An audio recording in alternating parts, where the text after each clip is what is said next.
semana pasada fue de mucha información en materia de procuración de justicia. El 20 de enero, justo cuando el presidente estadounidense Donald Trump cumplía el primer aniversario de su segundo mandato, México mandó a Estados Unidos a 37 operadores criminales.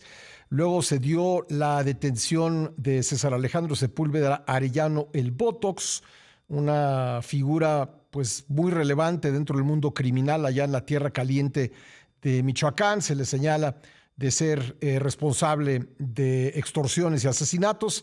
Y finalmente el viernes aquí supimos, en el marco de la visita a México del director del FBI, que había sido detenido un hombre que era muy buscado, un exatleta olímpico canadiense llamado Ryan Wedding, quien pues además dirigía en nuestro país una red transnacional de narcotráfico. Vamos a platicar de estos temas con José Luis Montenegro, periodista y escritor especializado en seguridad y narcotráfico. ¿Cómo estás, José Luis? Me da gusto saludarte.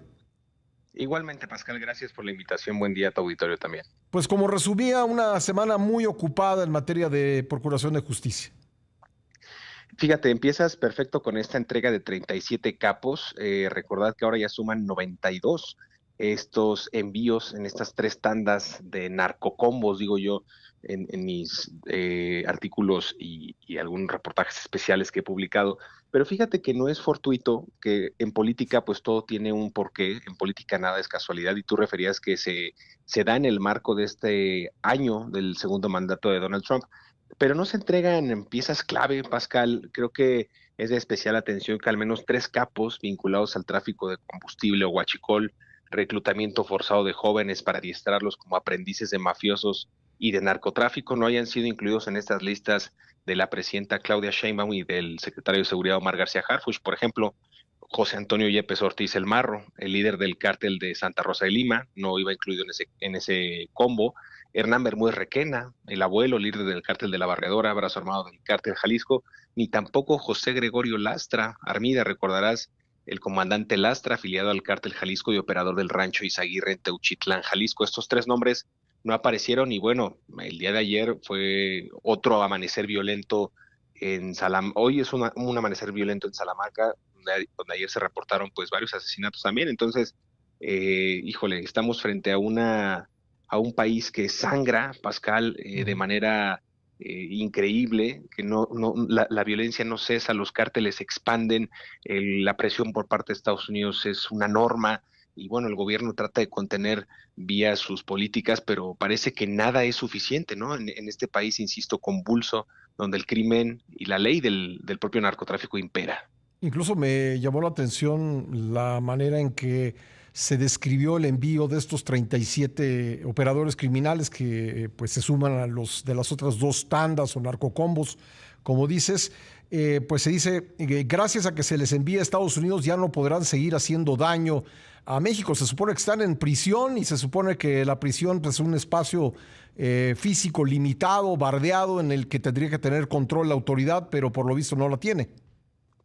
No, hay cárceles que no, como en Morelos, la Tlacholoaya, nos encontramos con Aguaruto, en Sinaloa, en el propio penal de Puente Grande, en Jalisco, en el Altiplano del Estado de México. Es decir, todas estas cárceles que se supone que son de máxima seguridad es donde operan estos capos. Te mencionaba el caso del Marro, de este cártel de Santa Rosa de Lima, y este ataque armado que ocurre, por ejemplo, el día de ayer con 11 personas asesinadas en la comunidad de Loma de Flores, pues tiene que ver con ese reacomodo precisamente del cártel de Santa Rosa de Lima que está combatiendo la plaza en Salamanca con Cártel Jalisco Nueva Generación. Es decir, parece que ellos, sin importar las condiciones políticas, sociales, sin importar si llega Morena, el PAN, el PRI, ellos buscan de manera férrea adueñarse de un territorio para seguir con sus delitos, con su actividad criminal, desde huachicol hasta tráfico de drogas, inclusive trata de personas, extorsiones, como lo vimos en el caso del Botox. Híjole, son miles de temas y siempre llegamos a una constante que es la criminalidad, por supuesto, y sobre todo la impunidad del 99 punto, casi 9%, Pascal. Claro. Oye, ¿hay alguna explicación por la que estos tres personajes, entre otros, no hayan sido enviados a Estados Unidos? ¿Tienen procesos abiertos en aquel país? Por ejemplo, el Marro sí es buscado por Estados Unidos, de hecho se ofrece una recompensa de $5 millones por él, pero no hay una investigación, yo creo que sólida, por eso no lo han de haber llevado, pero aquí en México, insisto, estos personajes, por el caso de Hernán Bermúdez Requena, vinculado precisamente al tema del huachicol, Ujú. pues hay una estructura de la que hemos platicado aquí ampliamente que ya está comprobada, ¿no? Desde la propia Secretaría de la Defensa Nacional, de la Marina, con estos sobrinos políticos del exsecretario de Marina Rafael Ojeda Durán, eh, insisto, los Farías Laguna, hay toda una red todavía que se extiende más que podría tocar inclusive a los propios hijos del expresidente López Obrador. Entonces, yo creo que esos personajes, incluido el Astra de este reclutamiento forzado del cártel Jalisco Nueva Generación, son piezas clave para desmantelar a estas organizaciones que operan en la propia cárcel, en la propia clandestinidad, y que sus tentáculos llegan precisamente a estas complicidades con el gobierno local, el gobierno estatal, inclusive tocaría el gobierno federal.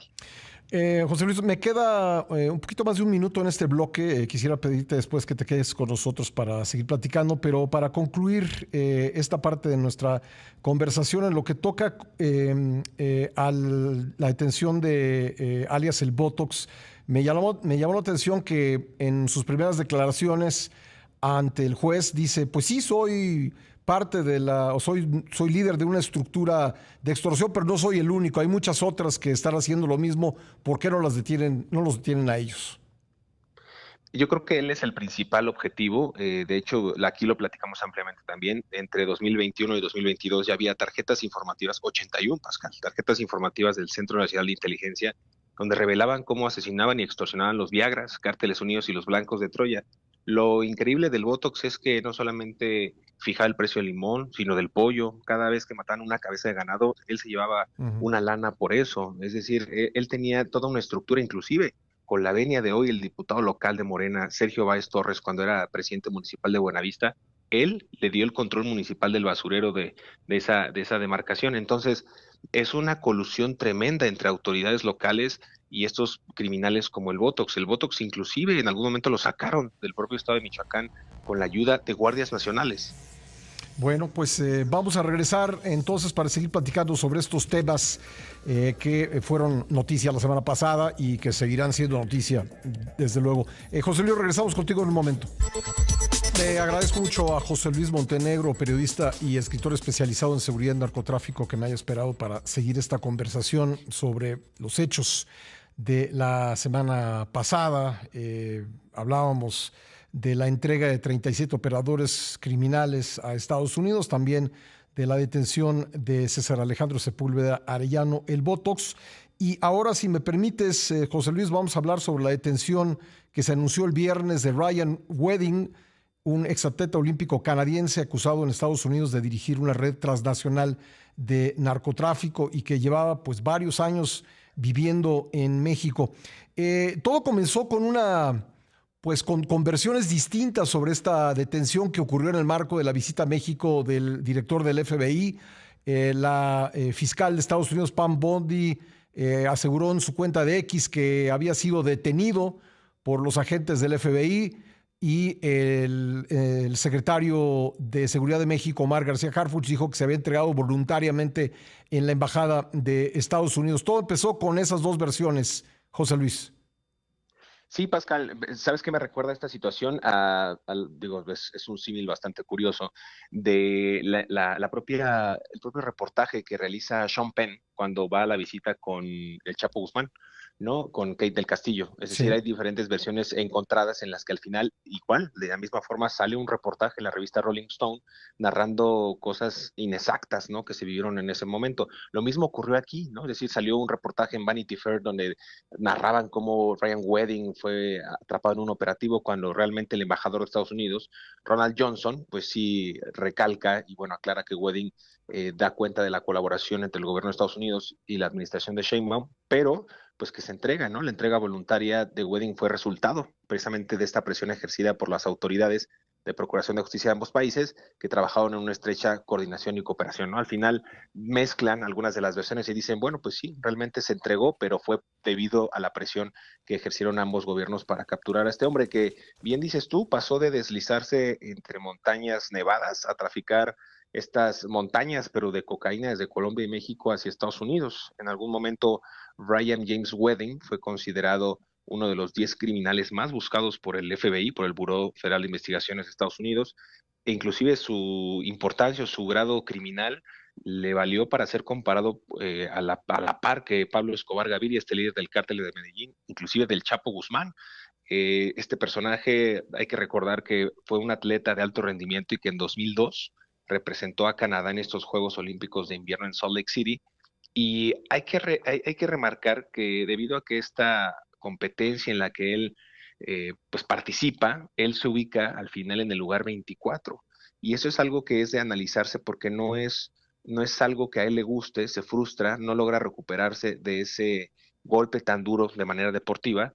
Y después de allí empieza a trabajar en clubes nocturnos, Pascal, como portero, y es cuando empieza su primer contacto con el entorno criminal, cuando es realmente arrestado por cultivar marihuana a gran escala, lo cual no deriva en una acusación formal, pero después de 4 años, él ya empieza en 2008 a tratar de comprar cocaína a una gran escala también, cuando es detenido por agentes encubiertos de Estados Unidos. De ahí empieza un estira y afloja en su carrera y después empieza ya a consolidar sus alianzas con el cártel de Sinaloa, por ejemplo, con quien trafica toneladas de cocaína desde Colombia y México, ahora sí de manera exitosa, vamos a decirlo así, hacia Estados Unidos y Canadá. Encuentra refugio en México, porque en México, lo referíamos en el bloque pasado, pues parece ser que es el paraíso de la impunidad para estos capos, y bueno, pues logra un ascenso terrible en el mundo del AMPA, y entonces tiene pues esta connivencia con autoridades locales y bueno, tiene la venia y el reconocimiento de esta organización criminal del Pacífico. Incluso se casa en México, ¿no?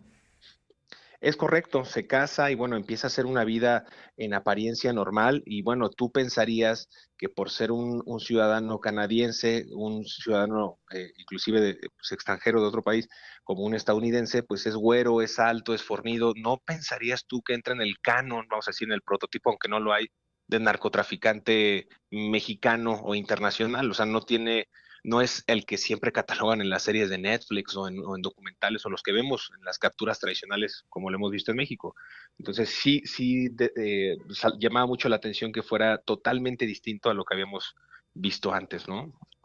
Ya, ahora, no parece fortuito que se anuncie su detención en el marco de la visita del director del FBI. No, para nada. En política nada es casualidad. No fue casual la entrega de 37 capos en el primer año de la segunda administración de Donald Trump. No fue fortuito que cuando llegó Kash Patel, director del FBI, bueno, Omar García Harfuch lo recibiera y lograran la detención, vamos a decirlo así, por ambas presiones de los gobiernos de Brian James Wedding. Insisto, hay que ver los mensajes como son.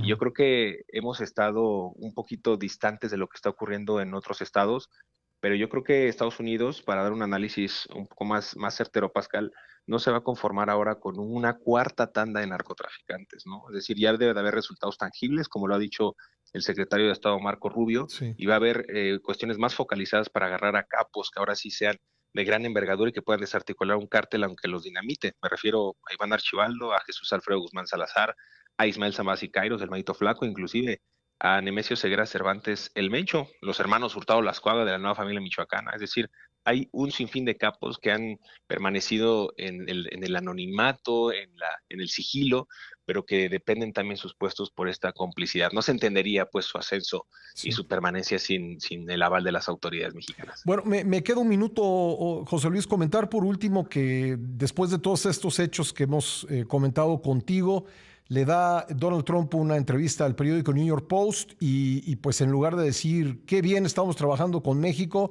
vuelve a decir que va a realizar en algún momento ataques terrestres contra los cárteles y por ataques terrestres pues se entiende que muy probablemente en México.